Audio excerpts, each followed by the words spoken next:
हमने अपने last topic में जब इलेक्ट्रोमैग्नेटिक इंडक्शन को देखा तो हमने देखा कि जो मूवमेंट ऑफ मैग्नेट है कॉइल के नज़दीक उसकी वजह से हमारे पास कॉइल में जो इंड्यूस्ड ईएमएफ और इंड्यूस्ड करंट है वो ज़्यादा जनरेट हो रहा होता है। अब इसी तरह की अगर किसी कॉइल में हमारे पास इंड्यूस्ड ईएमएफ जनरेट हो जाए तो वो coil as a magnet behave करती है और वो किसी और कॉइल में इंड्यूस्ड ईएमएफ को जनरेट करवाती है और इसी कॉन्सेप्ट को हम कहते हैं म्यूचुअल इंडक्शन। तो आज स्टार्ट करते हैं अपना next topic that is mutual induction. अब म्यूचुअल इंडक्शन की डेफिनेशन क्या है कि the phenomena of production of induced current in one coil due to the change of current in the neighbouring coil is called mutual induction. यानी कि आप ये देख सकते हैं कि हमारे पास एक कॉइल हो और उसको हम कुछ ना कुछ पोटेंशियल दे रहे हो। पोटेंशियल से मुराद है मेरे पास हम बैटरी से उसको कुछ ना कुछ वोल्टेज दे रहे हैं। अब होता क्या है कि जब उसके अंदर करंट फ्लो करता है तो अपने गिर्द मैग्नेटिक फील्ड को प्रोड्यूस करता है और उसके नेबर में हम एक और कॉइल प्लेस कर देते हैं और उस कॉइल के साथ हम किसी किस्म का पोटेंशियल या बैटरी नहीं लगाते बल्कि हम उसके साथ एक गैल्वेनोमीटर लगा देते हैं। अब जो ही हम यहाँ पे स्विच एस को कनेक्ट करते हैं, जो स्विच एस के कनेक्ट होने से होता है क्या है, हमारे पास जो प्राइमरी कॉइल है उसमें जो ए है उसमें हमारे पास मैग्नेटिक फील्ड जनरेट होगी और उस मैग्नेटिक फील्ड की वजह से ना जो कॉइल बी है उसके अंदर भी मैग्नेटिक फील्ड इंड्यूस हो जाएगी जिसकी वजह से हमारे पास उसके अंदर इंड्यूस्ड ईएमएफ जनरेट हो जाएगी। और यही हमारे पास वर्किंग प्रिंसिपल है ट्रांसफॉर्मर्स का। तो ट्रांसफॉर्मर्स को हम स्टार्ट करते हैं म्यूचुअल इंडक्शन के बाद कि ट्रांसफॉर्मर्स का जो डेफिनेशन है वो यही है कि transformer are used to increase और डिक्रीज एसी वोल्टेजेस। अब ट्रांसफार्मर का वर्किंग प्रिंसिपल म्यूचुअल इंडक्शन का है, यानी कि हमारे पास अगर कोई एक कॉइल में हम लोग करंट दे रहे होते हैं और दूसरे कॉइल से हम आउटपुट ले रहे होते हैं तो उसमें हमारे पास कोई डायरेक्ट कनेक्शन नहीं होता बल्कि थ्रू म्यूचुअल इंडक्शन हमारे पास इलेक्ट्रिसिटी फ्लो कर रही होती है। ये देखें हमारे पास जो ट्रांसफार्मर है बेसिकली दो टाइप्स के होते हैं, एक स्टेप अप ट्रांसफार्मर और एक स्टेप डाउन। इसमें एक प्राइमरी वाइंडिंग है और एक हमारे पास सेकेंडरी वाइंडिंग है।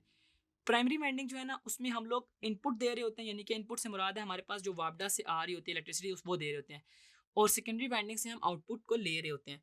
हमारे पास प्राइमरी वाइंडिंग के जो नंबर ऑफ टर्न्स है ना इसकी बेसिस पे ना हम लोग स्टेप अप और स्टेप डाउन ट्रांसफार्मर को डिस्टिंग्विश करते हैं। अगर हमारे पास प्राइमरी वाइंडिंग पे नंबर ऑफ टर्न्स कम हो as compare to the secondary winding तो होता क्या है, हमारे पास जो आउटपुट है ना वो ज़्यादा आ रही होती है, यानी कि हमारे पास वोल्टेज जो है इंक्रीज होके आते हैं।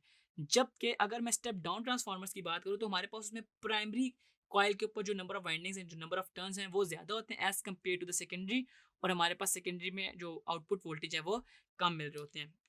मगर हमारे पास जो आइडियल ट्रांसफार्मर है ना वो law of conservation of energy को फॉलो कर रहा होता है। ये नहीं होता कि आपके पास एनर्जी कम हो जाती है, वो किसी और फॉर्म में चेंज हो जाती है।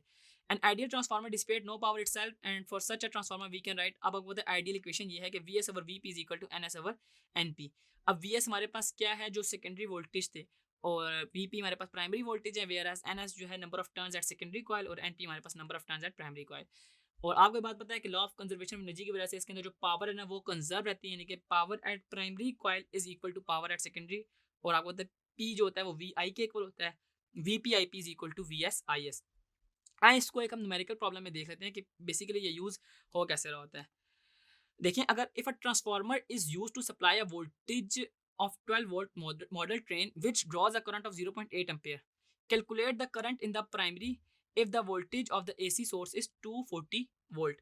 अब इसमें हमने क्या करना है, आपने कैलकुलेट निकालना है प्राइमरी करंट को। और प्राइमरी करंट की क्या इक्वेशन होती है, वो ये है कि हमारे पास जो आपको पता है कि I S V S is equal to I P V P होगा। आपको पता है ना कि हमारे पास पी जो है वो वी आई के इक्वल होता है और मैं इसको लिख देता हूँ P P is equal to P S और V P I P is equal to V S I S. और हमने इसमें क्या निकालना है, आई पी को फाइंड करना है। बाकी सारी चीज़ें हैं हमारे पास, सप्लाई वोल्टेज यानी कि जो वी एस है वो हमारे पास क्या गिवन है, मैं इधर लिख देता हूँ। हमारे पास गिवन डाटा में वी एस है हमारे पास 12 वोल्ट, जबकि मेरे पास इसमें जो करंट ड्रॉ हो रहा है आई एस वो है हमारे पास 0.8 एम्पेयर्स और हमारे पास जो वोल्टेज है प्राइमरी वोल्टेज वी पी जो है वो है 240 वोल्ट और हमने इसमें आई पी को फाइंड करना है।